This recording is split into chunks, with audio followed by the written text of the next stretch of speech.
সুপ্রিয় শিক্ষার্থীগণ, তোমাদের নবম অধ্যায়ের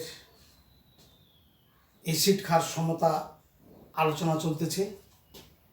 এই আলোচনায় বেশ কয়েকটি আমি বিষয়ে আলোচনা করেছি। আজকে যে বিষয়টা নিয়ে আলোচনা করব সেটা রসায়ন বিজ্ঞানের একটা গুরুত্বপূর্ণ বিষয়। এটা মানব দেহে এবং জীব দেহে, উদ্ভিদে, চিকিৎসা শাস্ত্রে, গবেষণায় প্রত্যেকটি কাজে এটার ব্যাপক ব্যবহার। এটার পর আমরা অনেক কিছু নির্ভরশীল হয়ে কাজ করতে পারি। যাই হোক, এটা বিস্তারিত আলোচনা করার এখানে কোনো উপায় নেই। এখানে তোমাদের জন্য যতটুকু দরকার ওইভাবে আলোচনাটা হবে। তো এটা আলোচনা করার পূর্বে একটা জিনিস তোমরা স্বীকার করবে যে প্রত্যেকটা জিনিস পরিমাপের জন্য একটা একক দরকার। যেমন সময়ের, সেকেন্ড, ওজনের, গ্রাম, কিলোগ্রাম ইত্যাদি একটা একক দরকার। এককের সঙ্গে তুলনা করে জিনিস পরিমাপ করা হয়। ঠিক তেমনি আমরা যদি এইরকম একটা পাত্রে দ্রবণ নিই এবং দ্রবণটা যদি 1 লিটার হয়, 1 লিটার একটা দ্রবণ হয় এবং এই দ্রবণটা জলীয় দ্রবণ, এই দ্রবণটার প্রকৃতি কি? সেটা অ্যাসিড না ক্ষার না নিরপেক্ষ নিউট্রাল? অর্থাৎ এ থেকে অ্যাসিড বোঝাচ্ছি আমি, বি থেকে ব্যাজ বা ক্ষার, এন থেকে নিউট্রাল বা প্রসব। তাহলে এই জলীয় দ্রবণটা অ্যাসিডিক না বেসিক না নিউট্রাল, এটা বুঝবার জন্য একটা একক ব্যবহার করা হয়। সেই এককটার নাম হলো পিএইচ। পিএইচ। এখানে এই পিটা ছোট হাতের আর এই এসটা বড় হাতের, এসটা বড় হাতের, পিএইচ। এটা সম্পর্কে আগেই বলছি, মেলা আলোচনা আছে। তোমাদের জন্য যতটুকু দরকার সেইভাবে আমি আলোচনাটা করব। যাই হোক, এই পিএইচ একক, এই পিএইচ এককটা জলীয় দ্রবণে যেটার উপর নির্ভর করে মাপা হয় সেটা হলো হাইড্রোজেন আয়ন। এবং এই হাইড্রোজেন আয়নটা প্রকাশ করা হয় একটা তৃতীয় বন্ধনী দিয়ে। এই তৃতীয় বন্ধনী মানে হলো মোলার ঘনমাত্রা। মোলার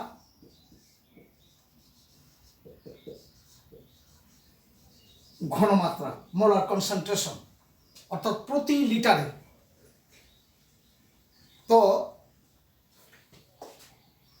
25 ডিগ্রি সেলসিয়াস তাপমাত্রায় বিশুদ্ধ পানিতে, বিশুদ্ধ পানির পিএইচ এর মান হলো 10⁻⁻7।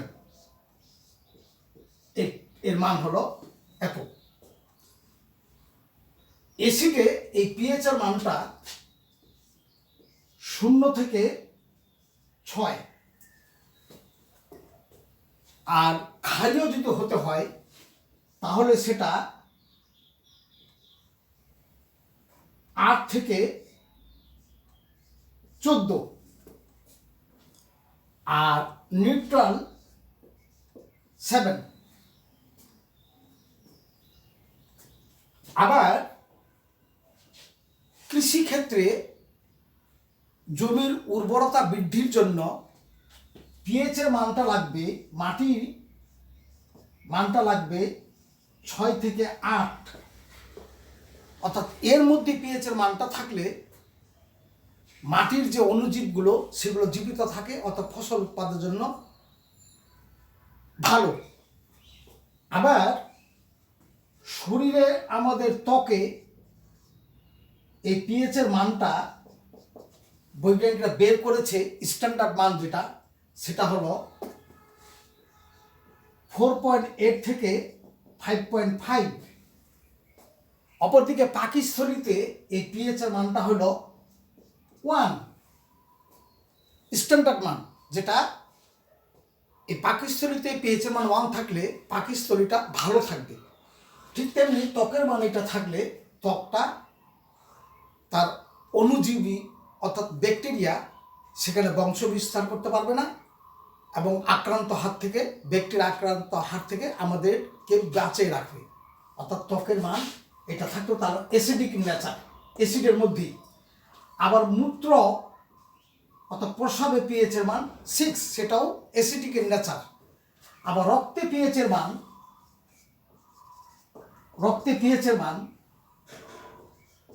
7.43 থেকে 7.45, অর্থাৎ এর মধ্যে থাকতে হবে পিএইচের মানটা। তা না হলে রক্ত জমাট বাঁধে প্রাণীটা মৃত্যুবরণ করবে। এটা স্ট্যান্ডার্ড মান। তাই কোনো প্রসাধনী ব্যবহার করার জন্য ওই প্রসাধনীতে পিএইচের মানটা 4.8 থেকে 5.5 হতে হবে। ঠিক তেমনি ফসল উৎপাদন করার জন্য এই মানটা অবশ্যই দরকার। উদ্ভিদ এবং আবাদের জন্য মাটিতে এই পিএইচের মানটা থাকতে হবে। যদি 3-এর কম হয় তাহলে ক্যালসিয়াম অক্সাইড দিয়ে পিএইচের মানটা ওর মধ্যে রেঞ্জে আনতে হবে। আবার যদি 10-এর বেশি হয় তাহলে অ্যামোনিয়াম ফসফেট,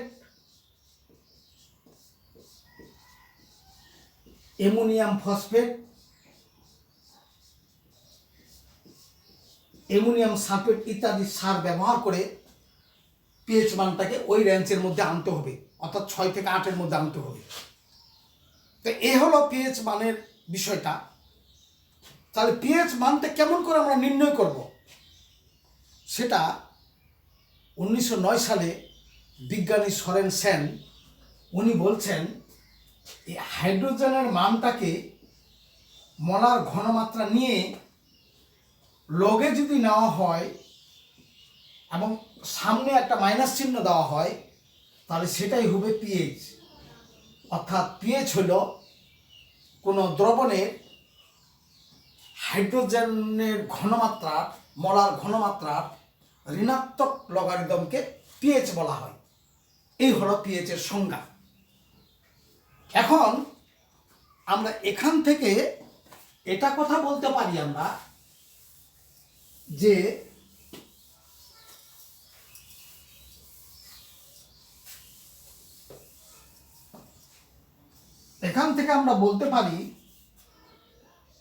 এই নিরপেক্ষ তখন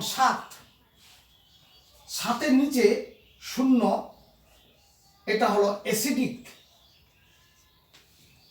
আবার 7-এর উপরে 14 পর্যন্ত বেসিক,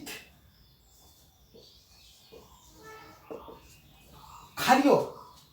আর যখন 7 হবে তখন হলো নিরপেক্ষ। এবং এই স্কেলটাকে বলা হয় পিএইচ স্কেল। এখন এটার মান কম এবং বেশি হয় কেমন করে? যদি 1 লিটার দ্রবণে যদি 10 গুণ হারে বৃদ্ধি করা হয়, তাহলে অ্যাসিড যদি যোগ করা হয়, 10 গুণ হারে যদি হাইড্রোজেন মান বৃদ্ধি করা হয়, তখন এর মানটা দাঁড়াবে 10 to the power 10 into 1, that is 10 to the power minus 6, অর্থাৎ পিএইচ তখন হবে 6।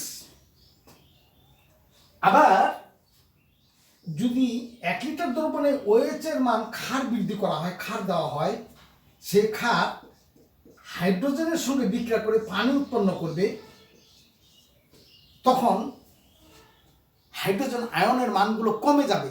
তখন যদি প্রতি লিটারে এত গুণ হাইড্রোজেন আয়নের মান কমে যায় প্রতি লিটারে, তখন তার পিএইচ এর মানটা হচ্ছে 10। যখন পিএইচ এর মান 0 হবে তখন সেটা হবে স্ট্রং অ্যাসিড। আবার যখন পিএইচ এর মান 14 হবে তখন সেটা হচ্ছে শক্তিশালী ক্ষার। এইগুলো পিএইচ সম্পর্কে পরিমাপ করা স্কেল, পিএইচ এর সংজ্ঞা এখন এটা আমরা কিভাবে পরিমাপ করব, মাপব? পরিমাপের জন্য পদ্ধতি হলো বেশ কয়েকটি।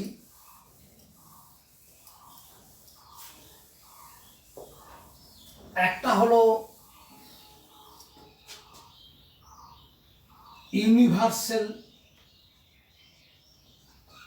ইউনিভার্সাল ইন্ডিকেটর, একটা হলো পিএইচ পেপার,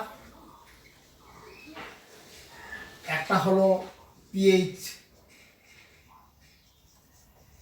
মিটার, আর এটা হলো লিটমাস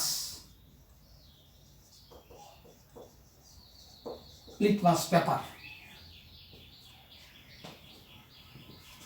যদি আমরা এই জলীয় দ্রবণে এই ইউনিভার্সাল ইন্ডিকেটর নির্দেশক দিই, তাহলে এর বর্ণটা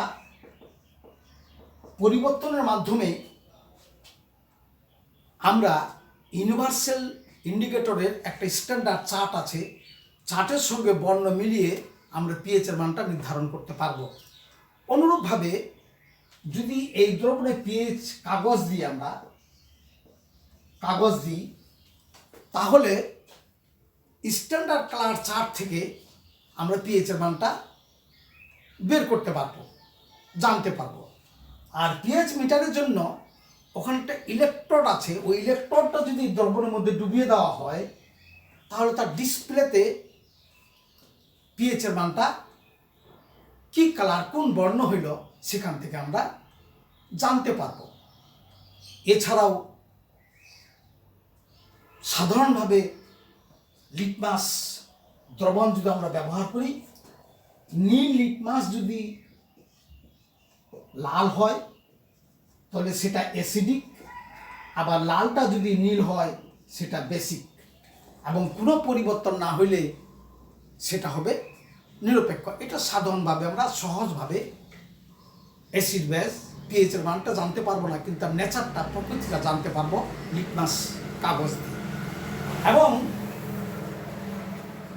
এই পিএইচ এর সংজ্ঞায় আমরা যদি 10 মোল HCl-টা ব্যবহার করি, তাহলে এখানে দাঁড়াবে হাইড্রোজেন আয়নের মান 10, তাহলে that is equal to minus, অর্থাৎ ঋণাত্মকও হতে পারে।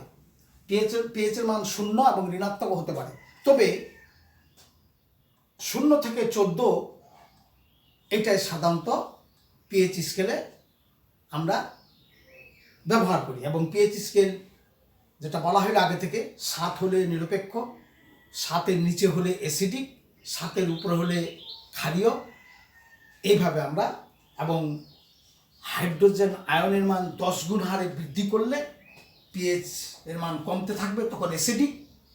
আবার ক্ষার যোগ করে OH এর মান যখন বৃদ্ধি করা হবে, তখন OH হাইড্রোজেনের সঙ্গে বিক্রিয়া করে পানি উৎপন্ন করে হাইড্রোজেন আয়নের মান কমিয়ে দিবে। প্রতি লিটারে যদি 10⁻⁻10 কমে যায়, তাহলে সেখানে পিএইচ এর মান দাঁড়াবে 10। এই হলো পিএইচ সম্পর্কিত কথাবার্তা। পিএইচ সম্বন্ধে অনেক বিস্তারিত জানতে পারবে তোমরা বড় ক্লাসে উঠলে। পিএইচ এর বাফার দ্রবণ, চিকিৎসা শাস্ত্রে গবেষণাগারে পিএইচ কেমন করে ব্যবহার করা হয়, সে সম্বন্ধে বিস্তারিত আলোচনা তোমরা বড় হলে জানতে পারবে। তোমাদের এই পর্যন্ত, সকলকে ধন্যবাদ।